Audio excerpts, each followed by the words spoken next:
Hello friends, ನಮಸ್ಕಾರ. ಇದು power trolley. So ಇದ್ರ ಬಗ್ಗೆ ಎಕ್ಸ್ಪ್ಲೈನ್ ಮಾಡ್ತೀನಿ, ಹೇಗೆ ಮಾಡ್ಕೋಬೋದು. ನೀವು ಕೂಡ ಟ್ರೈ ಮಾಡಿದ್ರೆ ಮಾಡ್ಬೋದು. ಸೊ ಇದು ರಿವರ್ಸ್ ಫಾರ್ವರ್ಡ್ ಗೇರ್ ಬಾಕ್ಸ್ ಅಂತೇಳಿ ಅಮೆಝಾನಲ್ಲಿ ಆರ್ಡ್ರ್ ಮಾಡಿದ್ರೆ ನಿಮಗೆ ವೆರೈಟೀಸೆಲ್ಲ ಸಿಗುತ್ತೆ.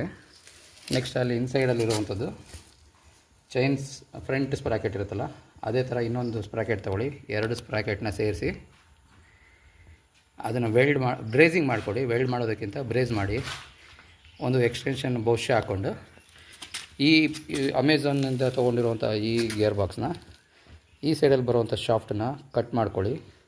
ಈ ಶಾಫ್ಟು ಇದಕ್ಕೆ ಕರೆಕ್ಟಾಗಿ ಮ್ಯಾಚ್ ಆಗುತ್ತೆ ಇನ್ಸೈಡ್ಗೆ. ಅದನ್ನು ಅಲ್ಲಿ ಕನೆಕ್ಟ್ ಮಾಡ್ಕೊಳ್ಳಿ ಬ್ರೇಸಿಂಗ್ ಮಾಡಿಕೊಂಡು. ಇಲ್ಲೇನು ಮಾಡ್ತೀರಾ ಅಂದರೆ ನಿಮಗೆ ಮಿಲ್ ಶಾಫ್ಟ್ಗಳು ಸಿಗುತ್ತೆ.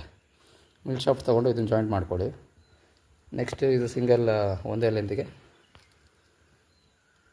ಸೆಂಟರ್ ಶಾಫ್ಟ್ ಹಾಕ್ಕೊಂಡು ಯೂನಿವರ್ಸಲ್ ಜಾಯಿಂಟ್ ಎಲ್ಲ ನಿಮ್ಗೆ ಅದರಲ್ಲಿ ಬಂದಿರುತ್ತೆ. ನಿಮಗೆ ಅದು ಓಮ್ನಿ ಆಕ್ಸೆಲ್ ಹಾಕಿದ್ದೀವಿ, ಅದರಲ್ಲಿ ಯೂನಿವರ್ಸಲ್ ಜಾಯಿಂಟ್ ಇರುತ್ತೆ. ಕನೆಕ್ಟ್ ಮಾಡ್ಕೊಳ್ಳಿ ಅಷ್ಟೇ.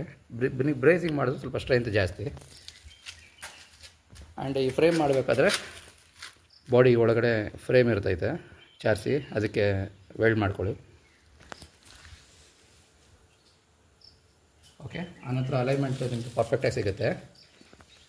ಗೇರ್ ಲಿವರ್ ಇದ್ರದ್ದು, ಇದು ಫ್ರಂಟ್ ಹಾಕಿದ್ರೆ ಫಾರ್ವರ್ಡು, ಬ್ಯಾಕ್ ಹಾಕಿದ್ರೆ ರಿವರ್ಸ್.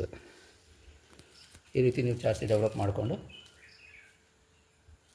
ಇಷ್ಟೇ, ಇದರಲ್ಲಿ ಏನಿಲ್ಲ ಅಂತ ಕಾಂಪ್ಲಿಕೇಟೆಡ್ ವರ್ಕು. ಆ್ಯಂಡ್ ಬ್ರೇಕ್ ಅಂತ ಬಂದರೆ ನಾವು ಆಯಿಲ್ ಬ್ರೇಕ್ ಕೊಟ್ಟಿರ್ತೀವಿ. ಇದು ಓಮ್ನಿ ಆಯಿಲ್ ಬ್ರೇಕೆ ಕೊಟ್ಟಿರ್ತೀವಿ. ಕನೆಕ್ಟ್ ಮಾಡ್ಕೊಳ್ಳಿ. Okay, ready to ride. Thank you.